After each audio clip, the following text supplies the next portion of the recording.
Welcome to Karen Stories. Don't forget to like, subscribe, and hit the notification bell to never miss a crazy story. Let's dive in. I moved to my farm for one reason: peace. No neighbors, no HOA rules, just my land, my space, my life. And for the first week, that was exactly what I got. The quiet hum of nature, the smell of fresh earth, the absolute bliss of being alone. Then she came. At first, I thought she was lost. A middle-aged woman in a perfectly pressed blouse, pearl earrings gleaming in the late afternoon sun, standing at the edge of my driveway, like she had just stepped out of a real estate brochure. Her smile was too wide, too forced, the kind of smile that didn't reach the eyes. I was unloading the last of my moving boxes when she called out, "Oh, hi there. You must be the new neighbor." I turned, wiping sweat off my forehead. Yeah, can I help you?" She strode closer, hand extended. "I'm Karen. I'm the president of the HOA, over in Oak Ridge Estates." She gestured toward the pristine, cookie-cutter houses a half-mile away, where every lawn was the exact same length, every fence the exact same shade of beige. "Just wanted to stop by and welcome you to the neighborhood." I frowned but shook her hand. "Nice to meet you, but I'm not actually in the HOA." Her smile barely faltered, but I saw the briefest flicker of something in her eyes. Annoyance? Frustration? Disbelief? "Oh, of course not," she said, too sweetly. "But, we like to keep the area looking nice. It's important to maintain a certain aesthetic." I raised an eyebrow. "Right, but I'm not in your neighborhood." She let out a light laugh, dismissive, condescending. "Oh, of course. I just wanted to stop by and say hello." There was a moment of silence. She didn't move, didn't turn to leave, just stood there, scanning my property like a mall cop, sizing up a teenager with a skateboard. Finally, her voice dropped just slightly, like she was offering some kind of warning. "It's always good to be a good neighbor." Something about the way she said it made the hairs on the back of my neck stand up. I forced a polite smile. "Yeah, I agree." She lingered for another second, as if waiting for an invitation I wasn't going to give. When I didn't say anything else, she finally took a step back. "Well, if you ever need anything, the HOA is always here to help." With that, she turned and walked away. I watched her go, uneasy. Just a friendly visit, right? Maybe I was overreacting. At the time, I shrugged it off. Looking back, that was my first mistake. A few weeks later, she was back. It was a warm Saturday afternoon, and I was out front, working on my gate. The metal frame had rusted over the years, and I was trying to restore it when I heard that same, too cheerful voice behind me. "I thought I'd bring you these." I turned, and there she was, holding a plate of perfectly arranged cookies. Her smile was just as wide, just as fake. I hesitated before taking the plate. Thanks." She lingered, glancing at my gate. Then, in that same syrupy voice, she asked, "Why do you keep it locked?" I frowned. "Because it's private property." Her smile twitched, faltering just for a fraction of a second before she recovered. "Oh, of course. A pause. "It's just such a beautiful piece of land, the kind of place people would love to take a walk through, as good neighbors." There it was again, that phrase. I forced a chuckle. "I like my space." She nodded, but I could tell she wasn't happy with my answer. "Well, if you ever want to make improvements to the property, the HOA has resources. We're always here to help." I didn't think much of it at the time. Karen was pushy, sure, but I figured that was just her personality. I had no idea this was only the beginning. Weeks passed without another visit. I started to relax. Maybe she had finally given up. Then, one evening, something strange caught my attention. I had installed a security camera near my gate for peace of mind, but I rarely checked the footage. That night, however, I decided to take a look. What I saw made my stomach drop. Karen was back, standing outside my gate, clipboard in hand, jotting something down. She wasn't knocking, wasn't trying to talk to me, just standing there, staring at my land, writing. Every few seconds she glanced around, as if making sure no one was watching. Unsettling? Absolutely. But maybe, I told myself, she was just documenting something for the HOA. Maybe she was just being nosy. I had no idea what was coming next. The following weekend, I was out back clearing brush near the tree line when I heard voices. At first, I thought they were coming from the road, but as I walked closer, I froze. Two strangers were inside my property. They were strolling along the field, pointing at things, chatting like they were on a guided tour. "Excuse me?" I called out, walking toward them.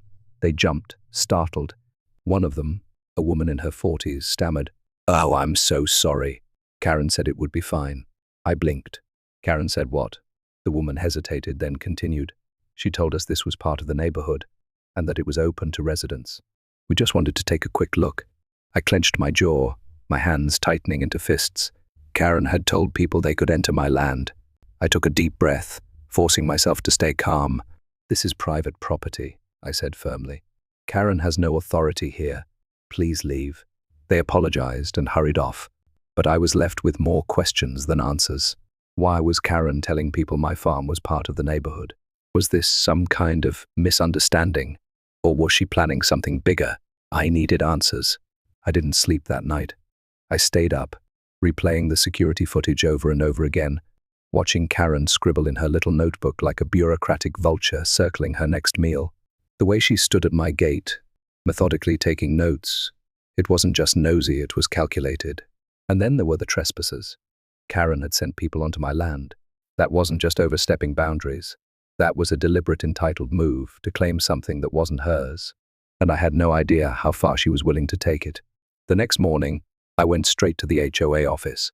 I wasn't about to wait for the next absurd escalation. I wanted answers, and I wanted them now. The office was located in the heart of Oak Ridge Estates, a pristine little building with beige walls and an over-manicured lawn, just like everything else in their soulless neighborhood. I walked through the glass doors and approached the receptionist, who was pecking away at a keyboard like she was trying to break it. "I need to speak to Karen," I said, voice tight. She barely glanced at me. "Do you have an appointment?" "No, but trust me, she'll want to see me." The receptionist sighed, clearly used to dealing with people who didn't understand the system, the kind of people who thought they could just waltz in and demand things without bending the knee to HOA bureaucracy. "She's in a meeting. You can submit a formal request too. Tell her it's about my land." That got her attention. Her fingers froze on the keyboard, and she looked up at me properly for the first time. There was something behind her eyes, hesitation, maybe even guilt. She knew something. I folded my arms.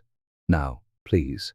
A few tense minutes later, Karen appeared, wearing a blazer so stiff it looked like it was holding her together. Her smile was plastered on, but her eyes were sharp. "Oh, what a surprise," she said. "What can I do for you?" I didn't bother with pleasantries. "Why are you telling people they can go onto my property?" She feigned confusion. "I'm not sure what you mean. Don't play dumb. 2 strangers were walking inside my property yesterday, and they said you told them it was part of the neighborhood. My private property, Karen. The one that isn't, and has never been, part of your HOA. Her expression barely flickered. "Oh, that," she said, like I had just brought up a minor parking violation. "I may have mentioned that some of the residents enjoy open spaces. It's common practice to have shared recreational areas in a community.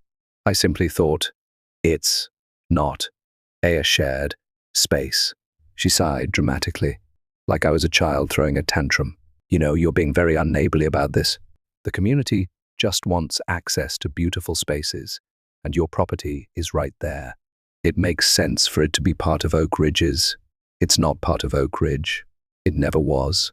It never will be." Her smile thinned. "That's debatable." Something cold ran down my spine. What the hell is that supposed to mean? She smoothed out her blazer. "Oh, nothing. Just that there are discussions happening. Proposals. HOA expansions occur all the time, you know. It's not uncommon for independent properties to be absorbed into a growing community." I took a slow, controlled breath. "You can't just take my land." Karen's expression remained pleasant, but there was a gleam in her eyes now, something smug and victorious. "We'll see." I left the HOA office with my jaw clenched, so tight I could hear my teeth grind. I knew this wasn't over, not by a long shot, and I was right. 3 days later, the first violation notice appeared in my mailbox. "We've noticed that your property does not comply with HOA guidelines." I laughed, out loud, right there at the mailbox. I wasn't even in the damn HOA. It got worse. By the end of the week, I had received 3 more letters, each one more aggressive than the last. Complaints about my fence, about my unkempt land, about how my property was impacting the visual harmony of the community. Then came the petition. a formal request signed by dozens of residents, demanding that I allow limited community access to my land. The language was slick, manipulative. It made me sound like a selfish bastard hoarding land that was meant to be enjoyed by all. And at the bottom, written in big bold letters, was Karen's name. I should have laughed at the sheer absurdity of it, but then things started happening. At first, it was little things: trash appearing near my gate, tire tracks in the dirt that hadn't been there the day before. Then, one morning, I found my garden destroyed, my tomatoes crushed, my peppers ripped from the soil, every single plant trampled, like someone had deliberately walked straight through them. I installed more cameras, double-checked my locks, but deep down, I knew exactly who was behind it. And then, the final straw. One night, while checking my perimeter, I saw something glinting in the dirt near my fence.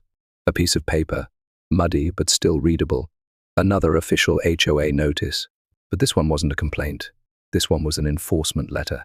It claimed my fence was encroaching on HOA land and demanded its immediate removal, or I would face further consequences. I gripped the letter so tightly my fingers ached. Because here's the thing, I had checked my property lines when I bought the farm. My fence was exactly where it was supposed to be. But now, somehow, they were trying to rewrite reality. This wasn't just harassment anymore. Karen was trying to steal my land. That night, I didn't sleep, because I knew this wasn't over. It was just the beginning.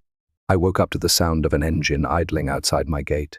It was still dark out, the kind of pre-dawn stillness where the world feels frozen in place.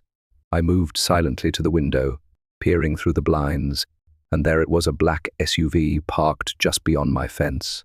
Headlights off, but engine running. I reached for my phone, my pulse hammering in my ears. My cameras had been recording everything, but this was new. This wasn't just a random trespasser or a misunderstanding.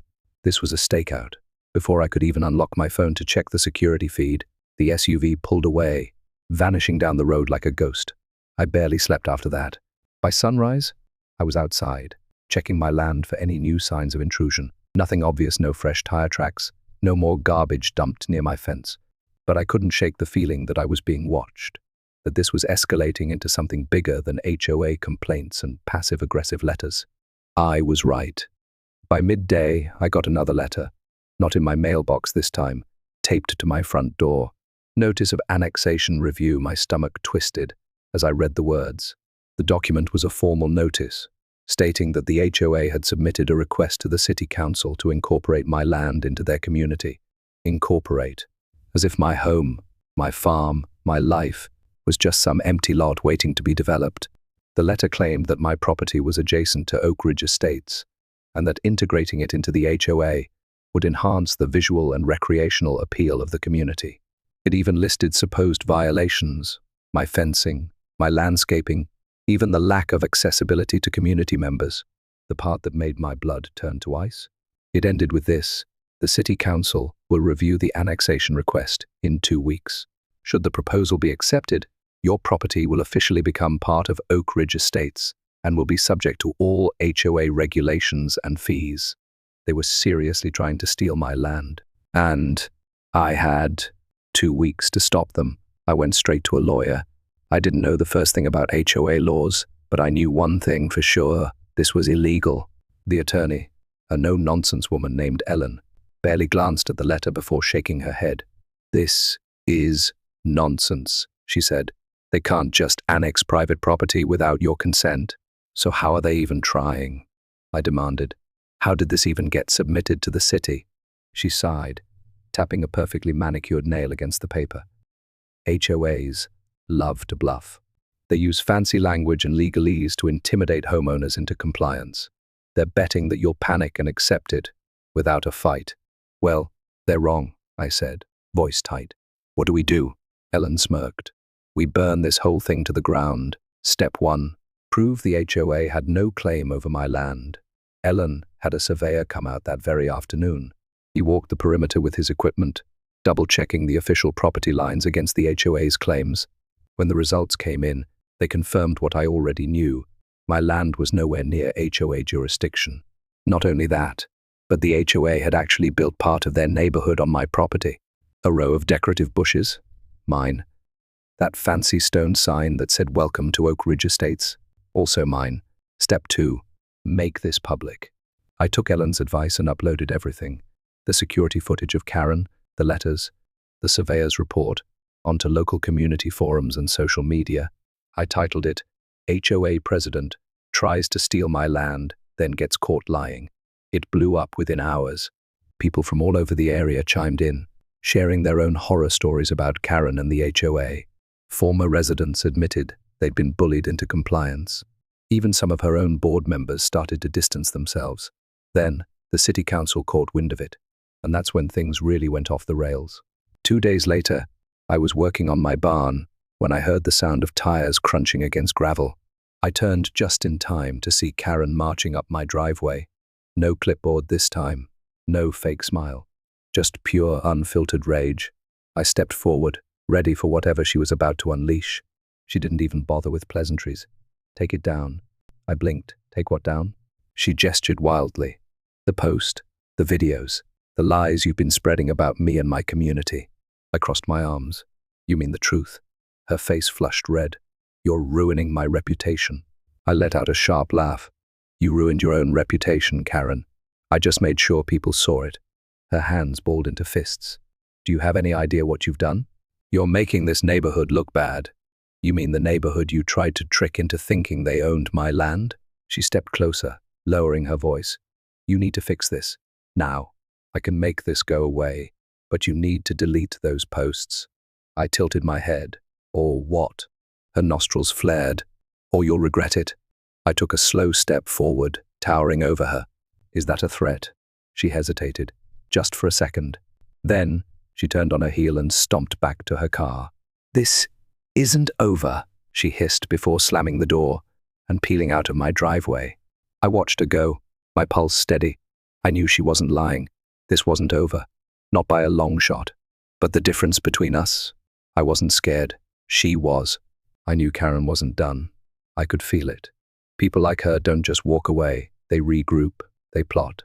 They escalate. And I was right. 3 nights after her driveway tantrum, I woke up to the sound of metal grinding against metal. Adrenaline hit me like a freight train as I grabbed my flashlight and bolted outside. The moment I stepped onto my porch, the beam caught movement near my fence. 2 figures crouched by the posts, bolt cutters in hand. The light hit them dead on. One of them jumped back, stumbling like a guilty teenager caught sneaking out. The other? She didn't move. Karen. She straightened slowly, her face contorting with irritation, as if I were the intruder here. "What the hell are you doing?" My voice came out sharp, filled with disbelief that she'd actually lost her mind enough to try this. Her lackey, a balding man in a tight polo, started backing away. Karen, on the other hand, squared her shoulders and had the audacity to look offended. "I'm ensuring community compliance," she snapped, like that sentence made even a shred of sense. I looked at the bolt cutters still hanging from her hand. "By cutting my fence down?" She lifted her chin. "Your fence is in violation." I let out a sharp, humorless laugh. "Violation of what, Karen?" "Your imaginary jurisdiction?" She folded her arms, ignoring the obvious. "The community has spoken. We've petitioned. We've sent multiple notices. You refuse to comply, so we're taking appropriate action." My hands curled into fists. "You're trespassing." Karen let out an exasperated sigh, like I was some difficult child who refused to understand simple logic. "It won't be trespassing when the city council approves the annexation." I took a slow step forward, lowering my voice to something dangerously calm. "The city council hasn't approved anything yet." She didn't flinch, but I saw her fingers tighten around the bolt cutters. "They will." "You sure about that?" For the first time, a sliver of hesitation cracked through her arrogant mask. She wasn't used to people standing up to her, wasn't used to her bullying tactics not working. Her little crony must have sensed the shift, because he suddenly muttered, "Karen, maybe we should go." I cut in, stepping toward them. "Now." Karen's lips pressed into a thin line, but she finally dropped the bolt cutters onto the grass and turned, stalking off with her flunky trailing behind her. I waited until their car disappeared down the road before picking up the bolt cutters and heading inside. Enough was enough. I was done playing defense. The next morning, I met Ellen at her office, armed with my security footage and a rapidly growing sense of righteous fury. She barely blinked as I recounted the latest insanity. So she tried to physically remove your fence, she summarized. I nodded. And she thinks the city's just going to let her annex my land. Ellen smirked. She's dumber than I thought. She pulled out a file, a thick one, filled with official-looking documents. Good news? We have a case for criminal trespassing, harassment, and property damage. Bad news? Karen's petition did make it onto the city council's agenda. I clenched my jaw. So they're actually considering it. Ellen shrugged. Technically, they have to, but don't worry. We're going to shut this down before it even gets to a vote. She slid a stack of paperwork across the desk. We're filing a cease and desist against the HOA, along with a formal complaint to the city council. Karen's harassment is well documented. No judge is going to look at this and side with her. I exhaled, some of the tension in my chest loosening. Good. Ellen leaned back in her chair, tapping a pen against her desk. But just to be safe, we should make this public. Again, I smirked. Already ahead of you. That night, I uploaded everything. Karen's attempted fence cutting, the HOA's fraudulent annexation request, the footage of trespassers on my land. I titled it, My HOA Nightmare, the President Who Thinks She Owns My Farm. It went viral overnight. By morning, my inbox was flooded with messages from people all over the country. Reporters wanted interviews. Lawyers offered pro bono help. Former Oak Ridge residents chimed in with their own horror stories about Karen. And then, the best part, city officials started backpedaling. By noon, the mayor himself released a statement saying the council was reviewing the situation carefully and that they would take all evidence into account before making a decision. Translation? They saw the public backlash and didn't want to touch this disaster with a 10-foot pole. That evening, I got an email from Ellen. Karen's lawyer contacted me. I opened it, heart pounding. She's offering to drop the annexation request if you take down the video. I laughed out loud. She was losing, and she knew it. I wrote back 2 words. Absolutely not. The city council meeting was packed. Reporters lined the walls. Residents whispered amongst themselves. And at the front of the room, Karen sat stiffly in her chair, trying to look composed. She failed. Ellen presented our case flawlessly, laying out every single instance of harassment, trespassing, and fraud. Then, the council reviewed the evidence, the security footage, the letters, the surveyor's report. Karen tried to argue, tried to spin it as a misunderstanding, but no one was buying it. When the council finally voted, it wasn't even close. 7-0. Annexation denied. I sat back, satisfied, as Karen's face twisted in barely concealed rage. But the best part came at the very end. The council president cleared his throat. Additionally, given the numerous documented complaints regarding harassment and misuse of HOA funds, we will be conducting a formal investigation into Oak Ridge Estates and its leadership. Karen went pale. I bit back a grin. This wasn't just a loss. This was the beginning of her downfall. The moment the gavel struck wood, finalizing the city council's unanimous vote against the annexation, Karen's face morphed into something primal. It wasn't just anger, it was hatred. Pure, seething, barely contained fury. And for the first time since this whole nightmare began, I saw something else flicker in her expression. Fear. The meeting room was buzzing. Reporters were already pulling out their phones, whispering about the formal investigation into Oak Ridge Estates. Some of Karen's own board members, who had blindly followed her up to this point, refused to make eye contact as they shuffled out of the room, distancing themselves from the disaster she had created. I took my time standing up. I wanted her to see me smirking. She shot up from her chair, her heels clicking against the linoleum, and stormed toward me. "You think this is over?" she hissed, her voice so low and venomous that only I could hear it. "You think you've won?" I tilted my head. "Karen, I don't think I've won. I know I have." Her jaw clenched so tightly I half expected her to shatter a molar. "You've made a huge mistake." I chuckled. "Funny, I was just about to say the same thing to you." She turned sharply and stalked away, pushing past reporters, her hair practically crackling with rage. I watched her go, but deep down, I knew something. She wasn't done. Karen wasn't the type to accept a loss gracefully. And I was right. The retaliation started immediately. Within 24 hours, my mailbox was stuffed with anonymous letters. Some were childish, ridiculous complaints about the visual damage my farm was doing to the harmony of the community. Others, downright threatening. "You don't belong here. You think you're safe? will make your life hell. I wasn't stupid. I installed more cameras, notified the sheriff, and made sure every single one of those letters was documented. Then, the real fun began. I woke up to a wreck. Trash strewn across my driveway. Eggs smashed against my barn. Someone had even spray painted the words "selfish bastard" on my fence in bright red letters. I checked the cameras, expecting blurry, shadowy figures, maybe some desperate HOA goons sent on Karen's behalf. Nope. It was Karen. In broad daylight, no mask, no attempt to hide, just Karen. Her expensive blazer looked out of place as she hurled garbage bags over my gate, like some kind of deranged suburban raccoon. And then, the best part, she took selfies in front of the mess, probably to send to her miserable little followers as proof she was taking action against the neighborhood menace. I copied the footage, sent it straight to the authorities, and went about my day. By nightfall, Karen was in handcuffs. Trespassing, vandalism, harassment. Her mugshot made the local news. I framed the newspaper clipping, but did that stop her? No. Karen made bail within hours, and by the next morning, she was standing on my property line, arms crossed, waiting for me like some kind of Disney villain. I didn't give her the satisfaction of looking surprised. "I see the sheriff let you out," I said, stepping onto my porch, coffee mug in hand. Her lips curled into a bitter smile. "Enjoy your little victory," she sneered. "But you should know, my legal team is already preparing a lawsuit against you for defamation." I nearly spit out my coffee.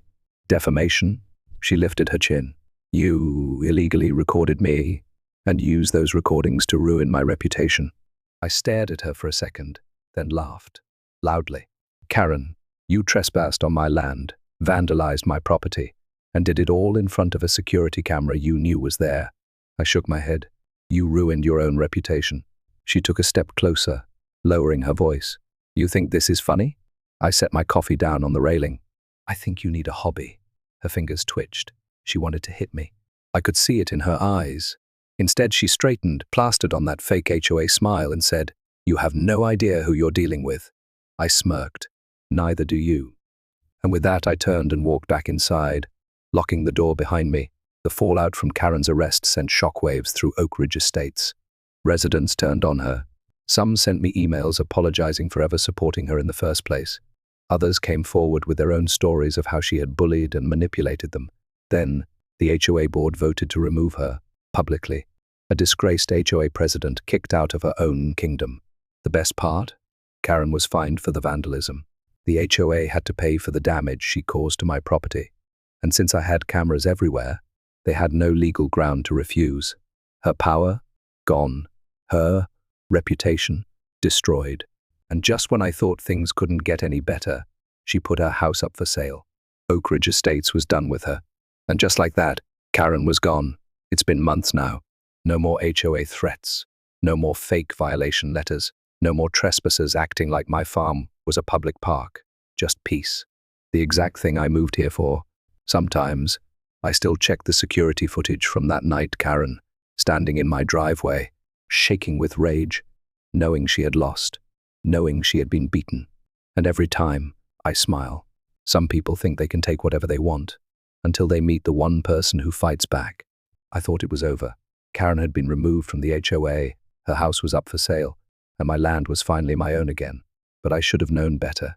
People like Karen don't just lose and move on. They plot. They wait. They come back for revenge. And that's exactly what she did. It started with the buyers.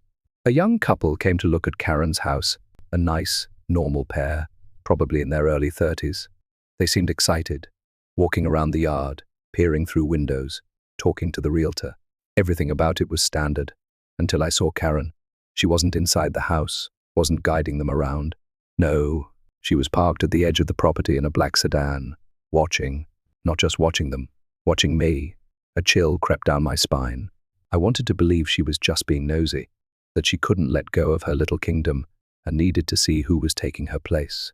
But deep down, I knew it wasn't that simple. Karen had a plan, and I had no idea what it was. The house sale dragged on for weeks. Buyers would come and go, but none of them sealed the deal. At first, I didn't think much of it. Real estate can be slow, especially when word gets around that your former HOA president was arrested for vandalizing a neighbor's farm. But then, I started noticing a pattern. Every time a potential buyer showed interest, Karen would show up. Sometimes, she'd lurk at the edge of the street, pretending to be on a phone call. Other times, she'd conveniently bump into them as they left the showing, striking up fake friendly conversations. Then, I caught her sneaking onto the property at night. My security cameras picked up everything. Karen, removing for sale signs. Karen, leaving fake HOA notices on the door. Karen, standing on the porch at 3 a.m., just staring at the house like some kind of demented suburban ghost. It didn't take long to figure out what she was doing. She wasn't just watching. She was sabotaging the sale. I sent the footage to my lawyer, Ellen, who was becoming far too familiar with Karen's brand of insanity. "This is next-level crazy," she muttered, watching Karen on the screen, peeling a for sale sign out of the ground like she was performing some kind of exorcism. "She doesn't want anyone moving in," I said. "She's trying to run out the clock." Ellen frowned. "On what?" I hesitated. "I don't know, but she's up to something." Ellen tapped her pen against the desk. "We can file another restraining order, but if she's technically on public property, it won't stick. So what do we do?" She smirked. "We fight dirty." That night, I uploaded everything. Another viral post. HOA Karen loses power, now haunts her own house, like a petty ghost. Screenshots, video clips.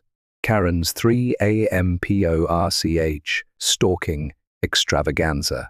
The internet ate it up. By morning, her house was the talk of every neighborhood gossip group.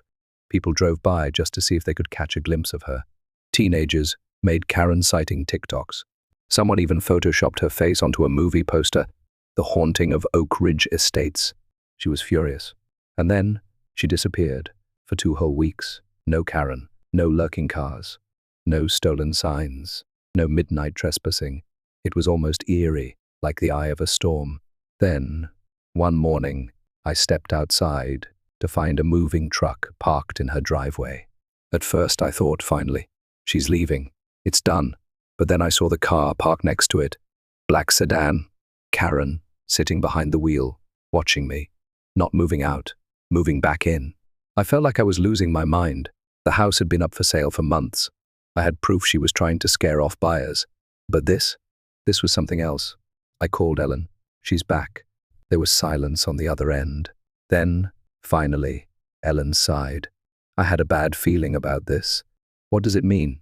I asked, pacing my porch. "It means," she said, "Karen wasn't just trying to stop the sale. She was stalling for time." My stomach twisted. "Time for what?" Ellen hesitated. "There's a loophole in some HOA contracts. If a house sits unsold long enough, the HOA can reclaim it as a distressed property and transfer ownership to another member." I stopped pacing. "You're kidding." "I wish I was," Ellen said grimly. "I need to check if Oak Ridge has a clause like that. But if they do, Karen might have just given her own house back to herself." I stared at the black sedan in disbelief. "That's insane." "Yeah," Ellen said. "But so is she." Karen didn't waste time. Within days of moving back in, she was back to her old tricks. HOA notices, fake fines, even another attempt to get my fence taken down. It was like she had hit a giant reset button, erasing everything that had happened. I should have been angry, but honestly, I just felt tired. She wasn't going to stop. She'd lost, and lost badly, but in her mind, she was still the queen of Oak Ridge Estates. So I did the only thing I could do. I prepared for war. This time, I wasn't going to let her drag this out. I gathered every legal document, every violation she'd committed, every piece of evidence I had from the past year, and handed it over to Ellen with one mission: take her down for good. No more restraining orders, no more fines, no more HOA loopholes. I wanted her legally erased. And this time, I wasn't playing defense. I was going to finish this. Karen thought she had won. Moving back in was her grand declaration, her way of showing the world that she couldn't be defeated, that she was still in control. She walked around Oak Ridge Estates, like some disgraced queen reclaiming her throne, head held high, fake smile plastered across her face. But what she didn't know, what she couldn't know, was that her time was running out. Because this time, I wasn't playing fair. I spent the next week preparing for the kill shot. Ellen and I combed through every legal document, every violation Karen had committed. Trespassing, harassment, vandalism. She had left a trail of destruction a mile long, and we were going to use it against her. But the real prize? The financials. HOAs rely on money. Fees, dues, fines. It's their lifeblood. And with Karen's reputation in the gutter, homeowners were refusing to pay up. I'd seen the emails, the anonymous messages from residents who wanted her gone but were too afraid to act. And then I found it. A single email, buried deep in the city records. A formal notice of delinquency. The HOA was broke. Karen had drained their funds on her ridiculous legal battle, her failed annexation attempts, and her endless personal vendettas. And now? Oak Ridge Estates was on the verge of financial collapse. It was a ticking time bomb, and all I had to do was give it a little push. I made a few calls. The first was to a local investigative journalist who had been sniffing around since Karen's first arrest. The second? The state HOA regulatory board. By the end of the week, Karen's entire empire was under audit. The storm hit faster than I expected. One morning, I woke up to the sound of raised voices outside my gate. I stepped onto my porch, coffee in hand, and saw a group of homeowners arguing with Karen on her front lawn. She was losing it. "The HOA's perfectly fine," she screeched, her face red, her arms flailing. "These are just rumors spread by outsiders, people who don't care about this community." One of the residents, a man named Richard, who I knew had been quietly opposing her for months, shook his head. "Then why are our dues higher than ever? Why haven't you paid the landscaping company in 6 months? Where's the money, Karen?" A woman in a visor crossed her arms. "And why are we being audited?" Karen spluttered, but she had no answer. Because she knew. She knew this was the beginning of the end. The next day, the investigators arrived. They combed through the HOAs, financials, line by line, while Karen hovered over them, trying to explain away the missing funds, the unpaid contractors, the suspicious legal expenses that just so happened to align with her personal vendettas. I wasn't invited to that meeting, but I was outside, leaning against my fence, watching as Karen's world crumbled in real time. She came storming out of the HOA office hours later, face twisted in rage, her eyes locked onto me like a heat-seeking missile. She marched straight to my property line. "You did this." I took a slow sip of my coffee. "Did what?" Her hands were shaking. "You turned everyone against me. You spread lies. You I what, Karen?" I cut in, my voice calm, deliberate. "Expose the fact that you've been embezzling HOA funds, that you've been running this place into the ground, that you're about to be personally liable for thousands of dollars in damages?" Her face went pale. "Oh yeah, she didn't know about that part yet." I smirked. "Yeah, Karen, the board met this morning. Since you spent their money on your personal war against me, they're suing you to get it back." Her mouth opened, closed, opened again. Nothing came out. For the first time ever, Karen had nothing to say. Then she did something I wasn't expecting. She ran, right back inside her house. She slammed the door so hard I thought the windows might shatter. The HOA was finished by the end of the week. The board dissolved it entirely, citing financial mismanagement and Karen's toxic leadership. The HOA rules, the fines, the ridiculous power struggles, gone forever. Karen, meanwhile, was drowning in lawsuits. The board was suing her for misuse of funds. Residents were suing her for fraudulent fines. Contractors were suing her for unpaid work. And the cherry on top? The bank foreclosed on her house. All those legal fees, all those fines. She couldn't keep up. She tried to fight it. Of course she did. She filed complaints, threatened counter-lawsuits, made desperate, ranting social media posts about how she was a victim of a malicious smear campaign. But none of it mattered, because in the end, the law didn't care about Karen's entitlement. The last time I saw her, she was standing in her driveway, watching as movers carried the last of her belongings into a truck. She looked over at me, standing by my fence, victory practically radiating off me. And for the first time in this entire war, she looked defeated, not angry, not scheming, just beaten. She opened her mouth, like she wanted to say something, maybe one last insult, one last pathetic attempt to save face. But in the end, she just got in her car and drove away, gone, for good. Oak Ridge Estates is different now. Without the HOA breathing down everyone's neck, people actually talk to each other. The neighborhood feels alive again, no longer suffocated under Karen's rule. And me? I have my farm, my land, and my peace. Exactly what I came here for. No more HOA, no more Karen, just me. And I wouldn't have it any other way. I should have known Karen wouldn't disappear quietly. For weeks after she was finally driven out of Oak Ridge Estates, I kept expecting the other shoe to drop, but nothing happened. No letters, no fake violations, no HOA nonsense. Silence. It was unsettling. Then, just as I was starting to believe she was truly gone, she came back. It was a Tuesday morning, and I was out repairing the fence she had tried to tear down months ago. The air was crisp. The world was quiet. Then I heard the low hum of an engine idling near my property line. I turned slowly, half expecting to see another clueless HOA board member, some new puppet trying to resurrect the regime Karen had destroyed. But no, it was her. Karen, sitting in a rusted-out sedan, a far cry from the pristine SUV she used to drive. Her hair wasn't perfectly styled, her blazer was gone, and for the first time ever, she looked tired. But the second our eyes met, the look on her face was unmistakable. She still hated me. I let out a slow breath, wiping my hands on my jeans before strolling toward the fence. Karen, to what do I owe the pleasure? She didn't answer. She just stared. Then finally she muttered, "You think you won?" I raised an eyebrow. "Karen, I don't think I won. I did win. You lost. Spectacularly." Her jaw tightened. "This isn't over." I leaned against the fence, letting that settle. "You don't even live here anymore. What exactly do you think you're going to do?" I gestured to her car. "Harass me from the road? Sit there like a creepy ex? How's that working out for you?" She gripped the steering wheel so hard. Her knuckles turned white. "You ruined my life." I blinked. "I ruined your life? Karen, you did that to yourself. You tried to steal my land. You tried to force me into your little HOA cult. You got arrested on my security cameras. Everything that happened, you did." I gestured broadly. "And now, you have nothing left to control. So why are you still here?" Her eyes darkened. "Because I don't forgive." That made me laugh. I couldn't help it. "You don't forgive? Karen, nobody wants your forgiveness. Nobody asked for it. Nobody needs it. You lost, and everyone moved on, except you." She opened her mouth, but I cut her off before she could spew whatever delusional monologue she was about to unleash. "Let me guess. You think you're the victim?" I tilted my head. "That everyone was out to get you? That you're some tragic figure, wronged by the cruel world?" Her face twitched. "Bingo." I sighed. "Karen, let me make something very clear.